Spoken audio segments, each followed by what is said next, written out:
तू करता तू भया, मुझ में रही न हूं। तू करते करते मैं खुद ही तू हो गया, मुझ में रही न हूं। अब मुझ में मैं तो रहा ही नहीं। जब मैं था तब हरि नहीं, अब हरि है मैं नहीं। इसका भाव समझ रहे हैं? जब तक मैं का भाव था, ईश्वर नहीं मिला। ईश्वर मिला तो मैं ही नहीं रहा। एक पश्चिमी दार्शनिक ने बड़ी अच्छी व्याख्या की है, इसकी नहीं, इसी स्थिति की व्याख्या की है। मैंने आपसे कहा था ना कि रहस्यवादी चुप हो जाते हैं, कुछ बोलते नहीं है। तो सवाल है कि रहस्यवादी क्यों चुप होते, बोल क्यों नहीं पाते? इसका एक उत्तर तो यह कि अनुभव इतना अलग है कि साधारण भाषा के शब्द उसके सामने काम नहीं आते। एक तो यह है। एक व्याख्या और भी है। एक व्याख्या यह है कि जब तक मैं था, ईश्वर का एहसास नहीं हुआ। जैसे ईश्वर का एहसास हुआ, मैं रहा ही नहीं। और जैसे ही ईश्वर का एहसास खत्म हुआ, मैं तो रह गया, ईश्वर चला गया। एक भी ऐसा क्षण नहीं है जिसमें मैं और ईश्वर साथ साथ है, दो है। अगर ऐसा एक भी क्षण हो तो मैं लिखने वाला ईश्वर के अनुभव के बारे में लिख सकता हूं। पर जब जब मैं था तब तब ईश्वर था ही नहीं। और जब ईश्वर का एहसास हुआ तब मैं ही नहीं था। तो जब लिखने वाला था तो जो लिखना है वो एहसास नहीं था। जब वो एहसास था तो लिखने वाला ही नहीं था। नहीं बुझा रहा है? बुझा रहा है? ये कुछ कुछ वही बात है जो कबीर कह रहे हैं। कबीर की बात को पश्चिम के एक प्रसिद्ध दर्शन शास्त्री ने इस रूप में एक्सप्लेन किया है। चलिए, तीसरा है विरह को अंक। विरह किसका? आत्मा परमात्मा वाला विरह है यहाँ पर। ये नागमती रत्नसेन वाला नहीं है। तो जीव परेशान है कि मैं ईश्वर से एक क्यों नहीं हो पा रहा हूं, उस तरह का विरह। इसके एग्जाम्पल्स आपने सुने होंगे पहले शायद। सुखिया सब संसार है, खावे रस होवे, दुखिया दास कबीर है, जागे रोवे। जानते हैं आप इसका मतलब? मैंने कल भी आपसे कहा था कि इसका मूल भाव होता है कि ईश्वर से नहीं मिल पा रहा हूं। कुछ लोग इसको सामाजिक सेंस में भी ले लेते हैं, लेकिन इसका मूल भाव आध्यात्मिक सेंस में। दूसरा, अंखड़ियां झाई पड़ी, पंथ निहारी निहारी, जी हड़ियां छाला पड़िया, राम पुकारी पुकारी। ये भाषा कहां से प्रभावित है? एक फिल्म आई थी जिसमें सनी देओल एक ट्रक चलाता था। गदर एक प्रेम कथा है ना। उसमें एक गाना है जिसमें एक शब्द आता है जिंदड़ी। याद है? कौन सा गाना है? उड़ जा काले कावा तेरे, इतना याद ही नहीं है मुझे। उसके बाद क्या? मैं सदके जावा कि तेरी मेरी एक जिंदड़ी, ऐसा कुछ है ना। ये पंजाबी में ना इस तरह के शब्द खूब आते हैं, जिंदड़ी, और जैसे ये है अंखड़ियां, जीहड़ियां, इस तरह का भाव पंजाबी का प्रभाव है ये। तो क्या मतलब है? अंखड़ियां झाई पड़ी, पंथ निहारी निहारी। आंखों में झाइयां पड़ गई हैं, रास्ता निहारते निहारते। कब मिलेगा ईश्वर, कब मिलेगा? झाई पड़ना क्या होता है? डार्क सर्कल्स हो जाते हैं आंख के नीचे। उसके लिए कौन सी क्रीम लगानी होती है फिर? नहीं पता। ये ठीक ठाक समस्या रहती है युवाओं में। आंखों के नीचे डार्क सर्कल्स होते हैं, कबीर के देखिए। काश कोई बता पाता कबीर को फेयर एंड लवली लगाने की जरूरत है, सब ठीक हो जाएगा कबीर। तो अंखड़ियां झाई पड़ी, पंथ निहारी निहारी, जी हड़ियां छाला पड़े। ऐसा मतलब क्या है? जीभ में छाला पड़ गया है, राम पुकारी पुकारी। राम का नाम बोलते बोलते जीभ में छाला पड़ गया है। ये सूफियों का असर है। इनकी जीभ में बहुत छाले पड़ते हैं, दिल में फफोले हो जाते हैं, दिल के टुकड़े टुकड़े करके मुस्कुरा के चल दिए। ये इस तरह का जो भी आएगा ना, इसको फारसी प्रभाव कहते हैं। नागमती का तो ऐसा दृश्य आने वाला है कि आप भाग ही जाएंगे सुन के। मैंने बताया था एक बार आपको। हे भगवान, कैसा वर्णन करते हैं। उसे ऊहात्मक वर्णन कहा गया। इस बार सवाल उस पर आया यूपीएससी में, उसी शब्द पे सवाल आया इस बार, ऊहात्मकता पर। क्या था कि तोला मासु रहा नहीं दे देहा, रकत न रहा विरह तन जरा, रति रति हुई नैनन ढरा। पहला हिस्सा भूल गया मैं उसका, सेकंड से ध्यान न रहा। अच्छा पता नहीं आएगा, पद्मावत में आएगा कि देह में एक तोला मांस भी नहीं बचा है, रक्त नहीं बचा है, विरह में सारा सूख गया है, एक एक बूंद करके आंखों से सारा रक्त बहा है बाहर। ये नाई का है।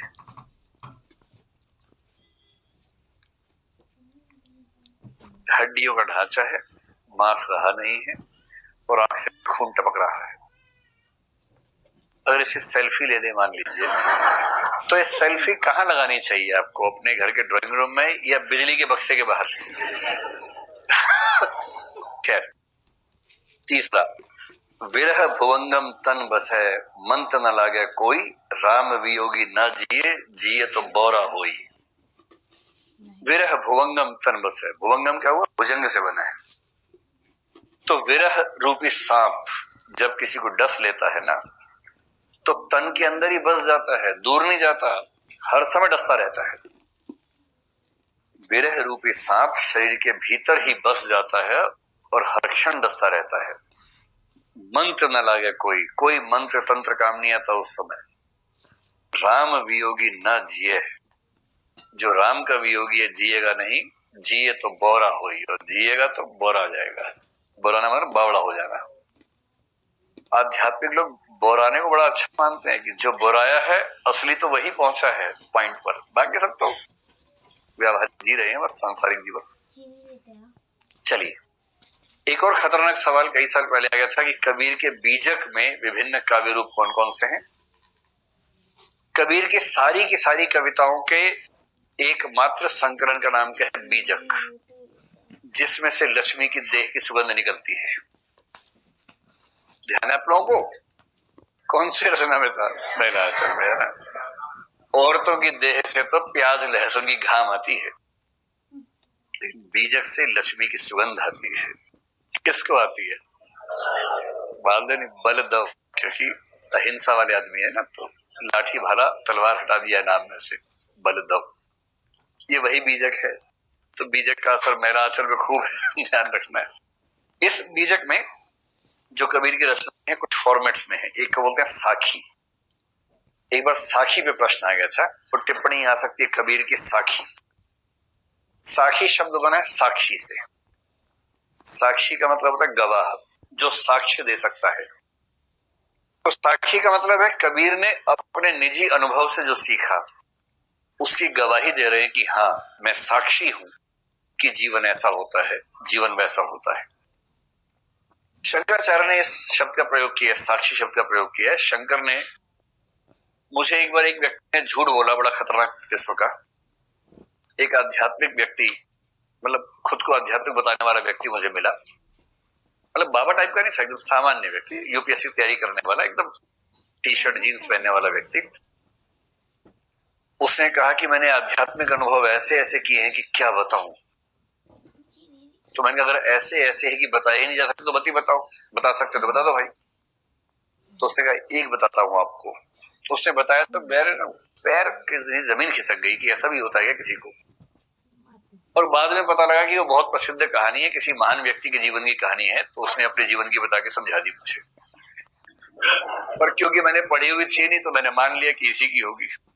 बिना आप शक भी क्यों करेंगे, कह रहे तो मान लीजिए हुआ होगा उसके साथ। उसने कहा कि एक बार मैं हिमालय पर्वत के पास साधना करने के लिए गया। उसको देख के लग रहा था कि वहां तक पहुंचा कैसे होगा, क्योंकि वो उसकी जो काया थी अगरबत्ती जैसी काया थी, जीरो फिगर आप कह सकते हैं आज की भाषा, बहुत कमजोर सा। तो मुझे लगा शायद सत्व गुण का अतिरेक है, क्योंकि सत्व गुण वाले व्यक्ति थोड़े हल्के होते भी हैं। तो उसने कहा मैं साधना करता था, गांव के लोग मुझे भोजन करवा देते थे, मैं साधना में डूबा हुआ था। गांव से कोई लोगों ने बांट लिया था कि एक दिन ये व्यक्ति आएगा, एक दिन वो व्यक्ति आएगा, उस परिवार से कोई आएगा, खाना रख के चला जाएगा। बस मैं जब साधना से आंख खोलूंगा खाना खा लूंगा थोड़ा सा। और खाना मतलब उनका ऐसे कंदमूल टाइप होता है, यानी कि चिकन और फ्राइड मटन वो सब नहीं होता है, मतलब बहुत फल वगैरह, तो मैं खा लेता था। एक बार क्या हुआ कि मैं साधना करते करते बेहोश हो गया। मेरा शरीर नीचे गिर गया। तो मुझे लगा बताएगा फिर कैसे ठीक हुआ, और नहीं, लेकिन अच्छी बात क्या है, मेरी चेतना मेरे शरीर से मुक्त हो गई। अच्छा, फिर क्या हुआ? बोला मेरा शरीर यहां गिरा हुआ था और मैं वहां खड़ा हुआ था। तो मैंने ध्यान से बताओ कौन खड़ा हुआ था? मैं खड़ा हुआ था।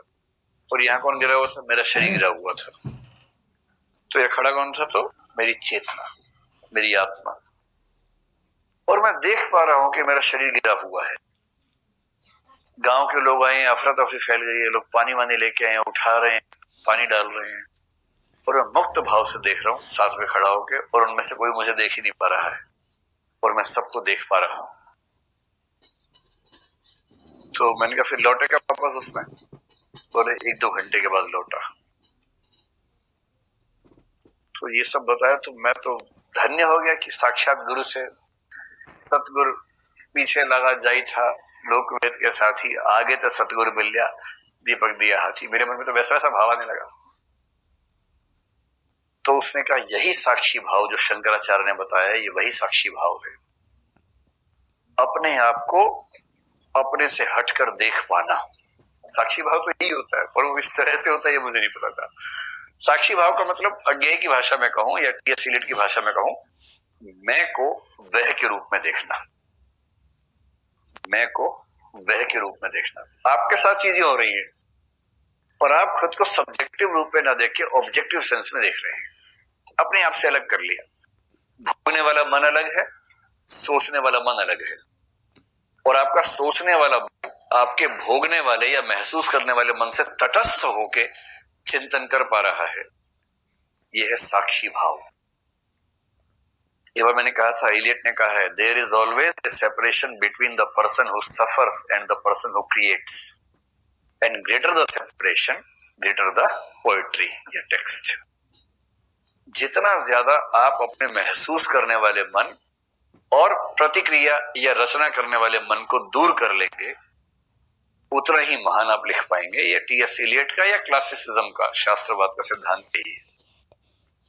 इसी को साक्षी भाव कहते हैं। असाध्य वीणा में दिखेगा। जिस व्यक्ति की बात मैं कर रहा हूं वो व्यक्ति बहुत बड़ा झूठा था, मक्कार था, क्योंकि बाद में किसी किताब में पढ़ा, शायद विवेकानंद जी के बारे में उन्होंने अपनी जीवनी में लिखा है, आत्मकथा में लिखा है कि उनके साथ ये घटना हुई थी। शायद कौन थे मुझे ध्यान नहीं, किसी महान व्यक्ति के बारे में था, और ठीक यही घटना एज इट इज लिखी हुई थी। विवेकानंद जी थे, पढ़ा है आपने भी? पक्का? आप तो नहीं थी? विवेकानंद जी थे ना? ठीक है, तब ठीक है। तो किसी को ऐसा होता भी होगा शायद। तो साक्षी शब्द का मतलब है, एक तो यह है कि गवाही देना, दूसरा अपने ही साक्षी हो जाना, अपने आप से हटकर अपने जीवन को वह के जीवन के रूप में देखने की ताकत अर्जित करना, यह साक्षी है। इसका हिंदी रूप है साक्षी। तो आपके नोट्स में शंकराचार्य का जिक्र है, इसलिए मैंने आपको समझा दिया शंकराचार्य के यहाँ साक्षी का मतलब क्या होता है। अब साक्षी के बारे में एक साक्षी लिखी है कबीरदास ने, वो क्या है? साखी आंखी ज्ञान की समुझी देखू मन माही, साखी संसार का झगड़ा छूटत नाही। साखी आंखी ज्ञान की, साखी है ना, ज्ञान की आंख वही है। और कबीर तो अनुभव वाले आदमी है कि भाई तू कहता कागज की लिखी, मैं कहता आंखिन की देखी। जो आंखिन की देखी वाला आदमी है वो साक्षी भाव से कहेगा कि नहीं कहेगा? कहेगा ही।